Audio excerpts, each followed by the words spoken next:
बात तो हरियाणा की करने के लिए बैठे हुए हैं हम लोग, लेकिन इस वक्त की सबसे बड़ी खबर, अरविंद केजरीवाल दिल्ली के मुख्यमंत्री, बेल मिल गई है।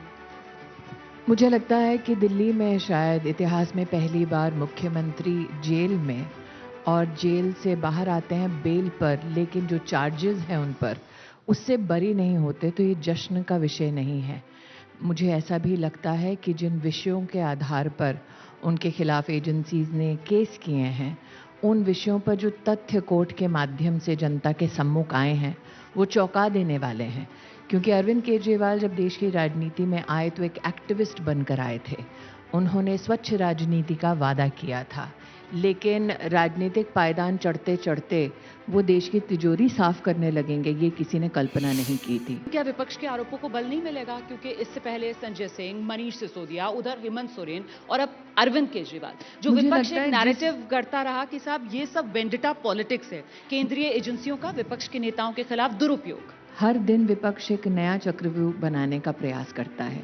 कल का चक्रव्यूह ये था कि अगर चीफ जस्टिस के साथ देश के प्रधानमंत्री गणपति जी की आराधना करते हैं तो शायद चीफ जस्टिस एक प्रश्न चिन्ह अपने सर पर लेते हैं।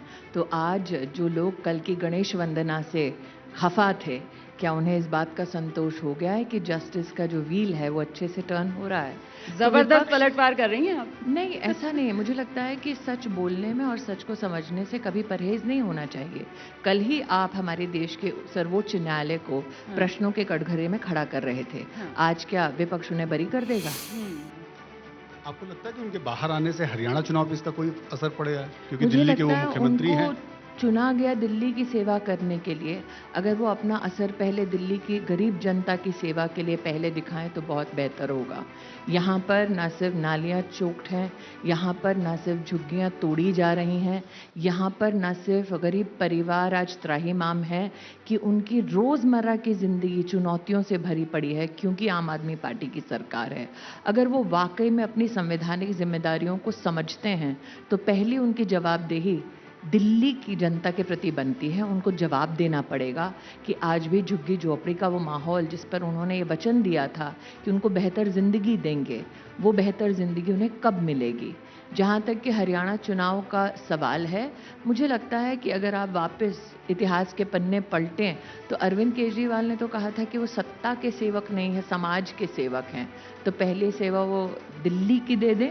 जहाँ तक हरियाणा की बात है, मुझे नहीं लगता कि आज हरियाणा में कोई आतुरता से उस व्यक्ति की बाट जो रहा है जो शराब के घोटाले में जेल गया है। लेकिन सवाल ये कि जिस तरीके से कुछ राजनीतिक विश्लेषक ये कहते हैं कि इंडिया गठबंधन की जो एक स्वरूप हरियाणा चुनाव में नहीं बन पाया, इसका फायदा बीजेपी को मिल जाएगा क्योंकि जो विरोधी वोट है सत्ता का वो बढ़ जाएगा। पहले तो गठबंधन इंडी है कि इंडिया है, इसका विश्लेषण करवा लीजिए कांग्रेस पार्टी से, क्योंकि मुझे लगता है अभी अंतर्राष्ट्रीय दौरे पर कांग्रेस के एक प्रमुख नेता यही स्पष्ट रूप से बोल नहीं पाए, नाम तो ले लीजिए, है कि इंडिया है।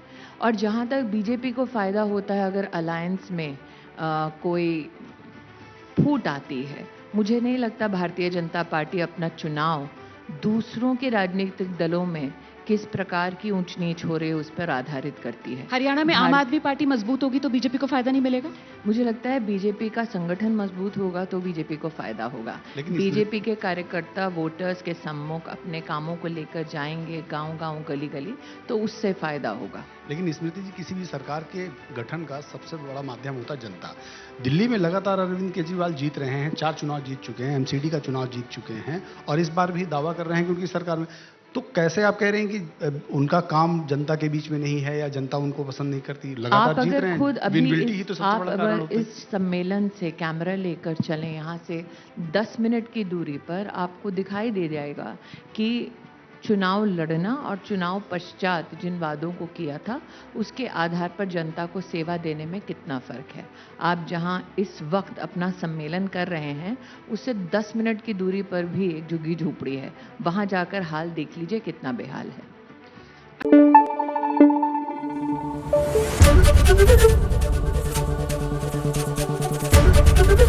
एबीपी न्यूज़ आपको रखे आगे।